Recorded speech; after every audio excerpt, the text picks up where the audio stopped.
Hello friends, this is चेतन। आप जानते होंगे कि हमारे प्रधानमंत्री अमेरिका की विजिट पर हैं और उन्होंने अमेरिका में हाल ही में ये कहा कि इंडिया ग्लोबल स्टेज पर higher, deeper and wider role deserve करता है। वॉल स्ट्रीट जर्नल के इंटरव्यू में उन्होंने ये भी कहा कि भारत किसी की जगह नहीं ले रहा, बल्कि ये चाहता है कि उसे विश्व में सही स्थान मिले। हमारे प्राइम मिनिस्टर ने भारत चीन संबंधों को लेकर भी टिप्पणी की कि सामान्य द्विपक्षीय संबंधों के लिए सीमावर्ती क्षेत्रों में शांति आवश्यक है और बिना शांति के जो द्विपक्षीय संबंध हैं वो ठीक नहीं रह सकते। संप्रभुता और क्षेत्रीय अखंडता का सम्मान करने, कानून के शासन का पालन करने और मतभेदों एवं विवादों के शांतिपूर्ण समाधान में हमारा मूल विश्वास है। साथ ही भारत अपनी संप्रभुता और गरिमा की रक्षा करने के लिए न सिर्फ पूरी तरह तैयार है बल्कि प्रतिबद्ध भी है। साथ में उन्होंने ये भी कहा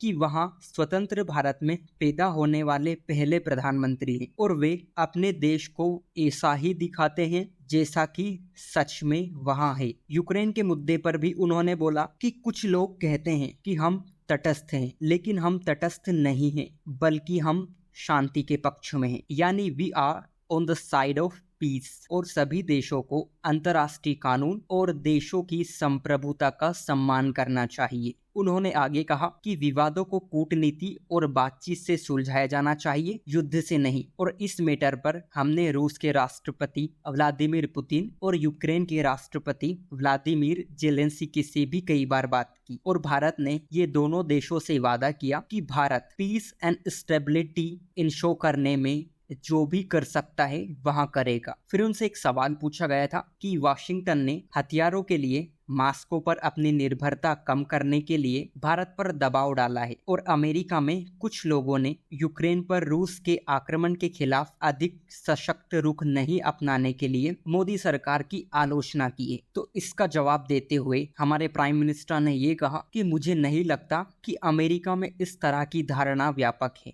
मुझे लगता है कि पूरी दुनिया में भारत की स्थिति जग जाहिर है और अच्छी तरह से समझी जाती है। दुनिया को पूरा विश्वास है कि भारत की सर्वोच्च प्राथमिकता शांति है। इसी इंटरव्यू में हमारे प्राइम मिनिस्टर ने आतंकवाद, छद्म युद्ध और विस्तारवाद जैसी दुनिया की कई समस्याओं को शीत युद्ध के दौरान बनाए गए वैश्विक संस्थानों की नाकामी से जोड़ते हुए कहा कि smaller and regional grouping have emerged in the vacuum and global institutions such as the UN must be change. और उन्होंने ये भी कहा कि look at the membership of key institutions, does it truly represent the voice of democratic values, यानी कि क्या ये संस्थान वास्तव में लोकतांत्रिक मूल्यों की आवाज का प्रतिनिधित्व करते हैं। A place like Africa, does it have a voice? India has such a huge population and it is a bright spot in the global economy, but is it present?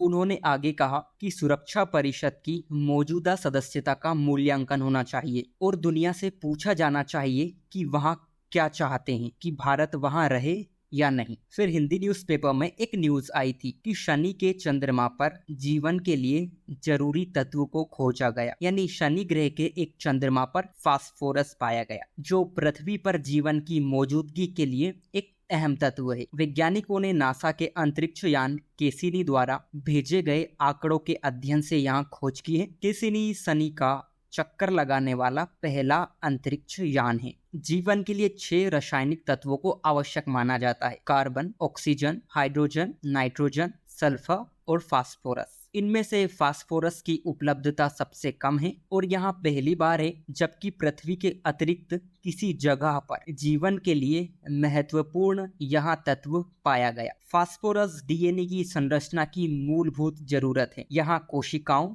और ऊर्जा को इधर से उधर ले जाने वाले मॉलिक्यूल्स का अहम हिस्सा होते हैं। वैज्ञानिक इस बात को जोर देकर कहते हैं कि पानी, जटिल यौगिक और फास्फोरस जैसे तत्वों की मौजूदगी ये बताती है कि वहाँ शायद जीवन पनप सकता है। फिर बिजनेस स्टैंडर्ड में एक फर्टिलाइजर को लेकर न्यूज आई थी जिसमें ये कहा गया था कि कृषि लागत एवं मूल्य आयोग ने हाल ही में यहाँ अनुशंसा की कि सबसे आम इस्तेमाल होने वाले उर्वरक यानी यूरिया को भी अन्य उर्वरकों की तरह पोषण आधारित सब्सिडी प्रणाली के तहत लाया जाना चाहिए। सीधा सा मतलब ये है कि नाइट्रोजन, फास्फोरस, पोटास और पौधों को पोषण देने वाले अन्य पोषक तत्वों से बने उर्वरकों की कीमतों में समानता लाई जा सके ताकि उनका यूज संतुलित हो यानी बैलेंस्ड हो। अन्य उर्वरकों की तुलना में यूरिया की अनावश्यक रूप से कम कीमत के परिणाम स्वरूप नाइट्रोजन का अत्यधिक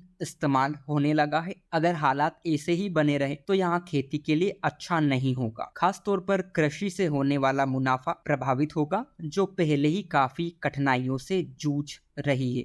ऐसा नहीं है कि सरकार पोषक तत्वों के इस्तेमाल को लेकर neem coated urea soil health card के उद्देश्य यही थे कि पौधों को दिए जाने वाले पोषण को समुचित बनाया जाए, परंतु इन उपायों से वांछित परिणाम हासिल नहीं हो सके। ताजा अनुमान बताते हैं कि नाइट्रोजन, फास्फोरस और पोटास के इस्तेमाल का अनुपात 4:2:1 की बजाय 13:5:1 है। इसका अंदाजा लगाया जा सकता है कि इन उर्वरकों का भूमि के ऊपर कितना नकारात्मक प्रभाव पड़ रहा है। फिर द हिंदू में एक न्यूज आई थी कि आंध्र प्रदेश के गुंटूर डिस्ट्रिक्ट में एक साइट खोजी गई जिसका नाम है ओरवा कल्लू। नाम याद रखिएगा, प्रीलिम्स में क्वेश्चंस पूछा जा सकता है। फिर मेंस प्रैक्टिस के लिए एक क्वेश्चन आपको प्रोवाइड किया गया था कि उत्तर पूर्वी राज्यों में निर्जातीय संघर्ष किस तरह वहां की क्षेत्रीय संवेदनशीलता को बढ़ाते हैं। इस संदर्भ में भारत सरकार द्वारा किए गए प्रयासों की समीक्षा कीजिए। इस पर कल लेक्चर प्रोवाइड किया गया था, आप उसे सुनकर